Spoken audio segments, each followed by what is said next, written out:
Newsreel Digest is on the air. Newsreel Digest presenting headlines of the day's news and on-the-spot highlights recorded the world over by the people who make the news. Transcribed from last week's Mutual Newsreel. Yes, Newsreel Digest is on the air. First, today's headline news. Some 370,000 soft coal miners refused to work today without a contract. And President Truman, acting under the Taft-Hartley law, appointed 3 men to investigate the dispute and give him their opinions within 1 week. They start their task tonight. But already the miners are saying it looks like a showdown. No break is in sight in the cross-country telephone strike scheduled by the CIO for Wednesday morning. Federal mediators in New York are trying to get a postponement agreement this afternoon. J. Edgar Hoover told a congressional committee today that the FBI and British intelligence are on the trail of further ramifications growing out of the arrest of a British scientist accused of giving atomic secrets to Russia. During a Senate hearing today, Republican Representative Robert Hale said the country isn't frightened enough by atomic weapons. But Senator Elbert Thomas said people are too jittery. He wishes they were more complacent. In a Polish court in Stettin today, a French consular employee pleaded guilty with a smile to being a spy. He told the judge, "I like the job." Washington hears that France will be given 5 American baby destroyers as part of her armament deliveries under the Atlantic Pact. In Stuttgart, U.S. High Commissioner McCloy has warned Western Germans to stop attacking the Western allies, to remember their guilt for the war. He has reminded them, "We Americans are not here exclusively to feed the German people." West Germany is backing out of an agreement with East Germany, say American officials in Frankfurt. The West Germans have decided to stop sending steel to the communist-controlled East.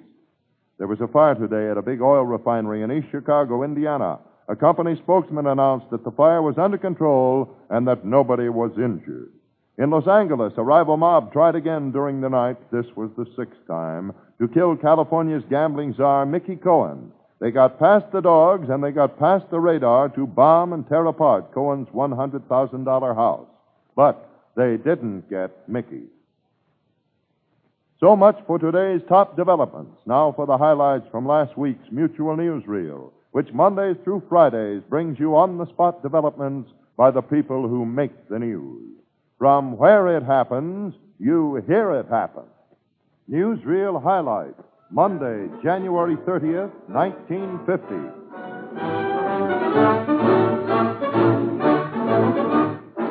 Congress gets the president's tax message. Reception isn't noticeably warm. In brief, Mr. Truman calls for reduction of 7 excise taxes, provided the revenue loss is offset by plugging loopholes in other tax laws.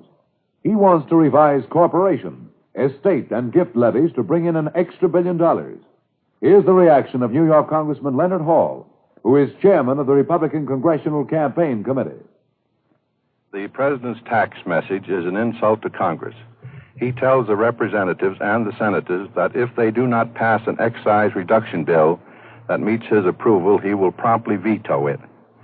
In addition to insulting the members of Congress, the president has set himself up as a dictator and is attempting to crack the whip as no other president has done in our history. I hope that all members of Congress accept the president's challenge and write a tax bill for all of the people of the nation and not just to meet the dictates of one man in the White House. No comment from the chairman of the Tax Writing Ways and Means Committee other than a promise that the president's program is going to get full consideration. In the meantime, salesgirls and shoppers are keeping their fingers crossed. For years, they've struggled with that 20% tax on certain items. Now there's a chance of its being repealed. Our reporter hikes over to Macy's department store in New York to get some reaction. A salesgirl in the handbag department looks at a jewelry counter and points out, luxury. I mean, you really don't. You could go to 5 and 10 and buy it for 25 cents instead of paying $5, I think. I really do. I mean, a handbag is much different. It's just like a man's wallet. Men have 8 pockets. We don't. Even the customers in the jewelry department agreed with that. And in that department, 2 shoppers get involved over whether we should or should not have a tax on jewelry and furs. But I think it's too high. It might be a tax, but I really think that 20% is really very high. Don't run away. Well, I think a woman that could afford a fur coat could positively afford a higher taxes. But I feel very sorry for the people that have to work and live in pensions and just make a small salary, like I just paid $1.20 tax for a little bag that I needed a necessity. I would take that into consideration. But even with the furs, I don't mean the minks and things like that, yes. But I mean there are people who buy the cheaper furs. But then 20% really brings it up too high. That's how I feel about it. Thank you all. I won't block the aisle. Our reporter just got out of that one in time. And for all we know, it's still going on. Newsreel Highlight, Tuesday, January 31st, 1950. Punxsutawney, spelled Punxsatawney.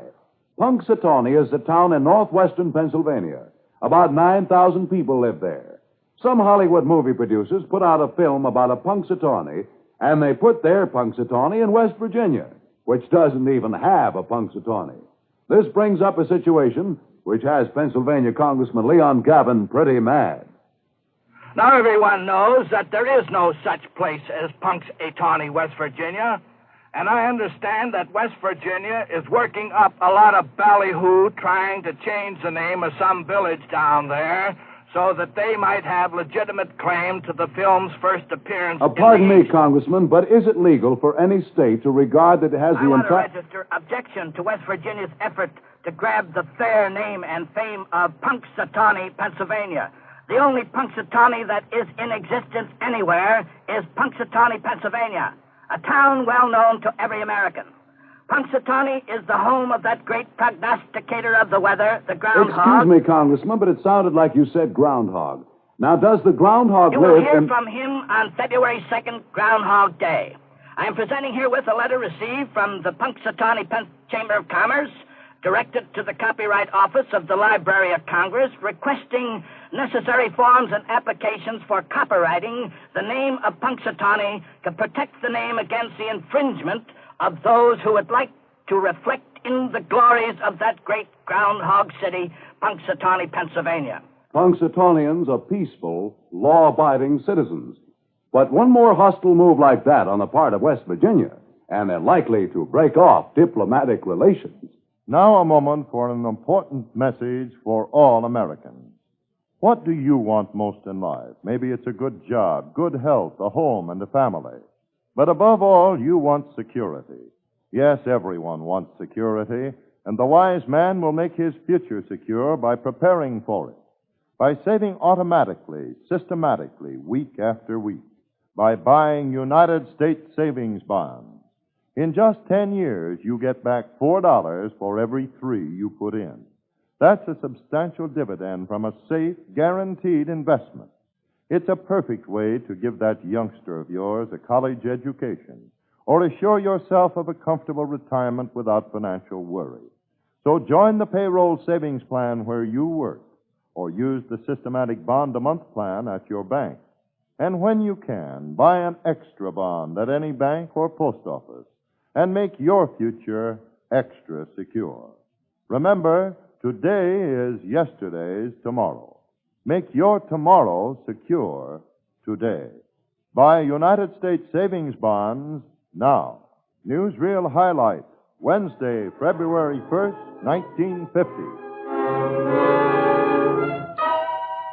Alger Hiss gets 5 years. Today in New York, the former State Department official, convicted on 2 counts of perjury, is sentenced by Judge Henry Goddard. And here's Newsreel's reporter on the scene as he waited at the Foley Square Federal Courthouse. Hiss, we're told, is not talking to anybody today, and there are a dozen rumors here now that he has sneaked out through one of the other exits, either through a basement exit and caught a subway or through one of the side doors of this big granite building here.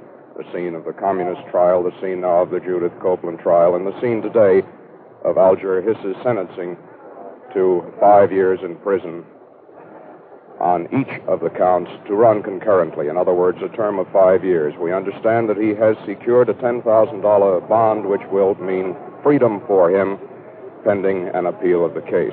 Inside that Foley Square Federal Courthouse, a lady spectator who's been on hand for both his trials, Mrs. Malcolm Logan, of New Orleans and New York had a front row view as Hiss heard his sentence. Yes, I saw Mr. Hiss.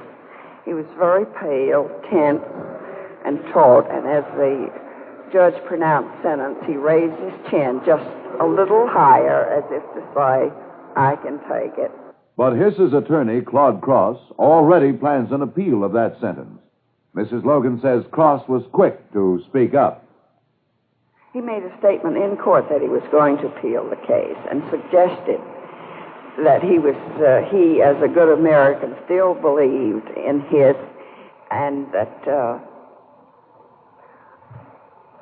all the facts in the case had not come out, even though there's been 2 trials on this. Still another chance for Alger Hiss. But today, after his second trial, guilty of perjury and ordered to prison for 5 years. Newsreel Highlight, Thursday, February 2nd, 1950. Henry Wallace denies sending atom secrets to Russia. The former vice president appears at his own request before the House Un-American Activities Committee. Among other things, he denies that his Board of Economic Warfare okayed uranium export licenses. He says the board had no such power. And committee counsel Frank Tanover demands, you make that statement in spite of the fact that the executive order says that it should be cleared, that arrangement should be made for the clearance of it through BEW, and that was merely a pro forma arrangement? I do make that definitely, flatly, completely, and indignantly. Once again, Wallace loses his studied calm. So much so that Committee Chairman John Wood of Georgia gets in the fracas.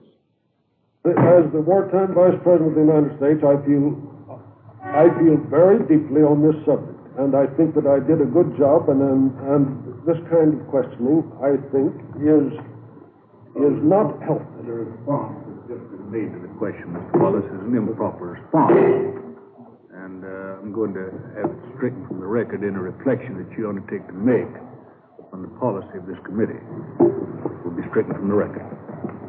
See. It is, of course, a great honor to be Vice President of the United States at any time, Mr. Wallace. And I don't like to see the Roosevelt administration impugned. Impugning the Roosevelt administration, says Wallace, adding he never shipped or wanted to share our uranium with Russia. Newsreel Highlight, Friday, February 3rd, 1950. The gals shriek, the mayor acts, and street cleaners grumble. Down in Jacksonville, Florida, a mysterious chemical has been playing havoc with the ladies' nylons. Sympathetic Mayor Hayden Burns has ordered his not-so-sympathetic street cleaners to scrub the streets like mad. Joy Coleman of the Jacksonville Journal calls it effort well spent. My host's budget has really blown the lid. I've had a new run, a pair of hose every day for weeks. I was mentally blaming the store I patronized for keeping old stock when the calls started coming into the Journal from other women wondering what was happening to their underpins. I'm not one of the worst sufferers, though. I have only been suffering from immodesty of the knees. Think of the woman whose nylon blouse disintegrated on her right downtown. Stenographer Jocelyn Brown tells some of the embarrassing things that can happen when the nylon blight strikes. Now just imagine yourself walking down the street and suddenly you feel little holes popping in your stockings. And while you walk calmly along, you feel runs like something was jerking the threads in your hose all over your legs. After 2 minutes, you look more like you'd worn them for a year non-stop and fallen down 3 flights of steps. Right then, in less than 5 minutes, at least $1.65 shot, and you look like something left over from Tobacco Road. The gallant mayor just couldn't bear to see that happen to these Florida beauties. As for Jacksonville street cleaners, oh, my aching back. If Mutual Don Lee's Telotest show calls you on the phone and asks you to name the greatest hour in radio, you just speak up and say, Don Lee's 5-star feature. Telotest is heard every weekday evening at 6:30 over these same stations, and it's the show that tries to find an answer to a jackpot question. So who knows but what you might be called and asked to name the greatest hour in radio. Just remember the answer, 5-star feature. Let me tell you why. Five-Star Feature is heard every weekday evening from 6 to 7 o'clock on Mutual Don Lee. At 6 o'clock, you hear the most colorful of all news commentators, Gabriel Heater. At 6:15, Mutual Newsreel demonstrates the magic of radio as it takes you all over the world to where the news actually happens. Then there's Telotest at 6:30, followed by that mental wizard, the Answer Man, at 6:45. Bill Henry in the news at 6:55 completes this great hour. Remember, Five-Star Feature every weekday night on Mutual Don Lee from 6 to 7 o'clock.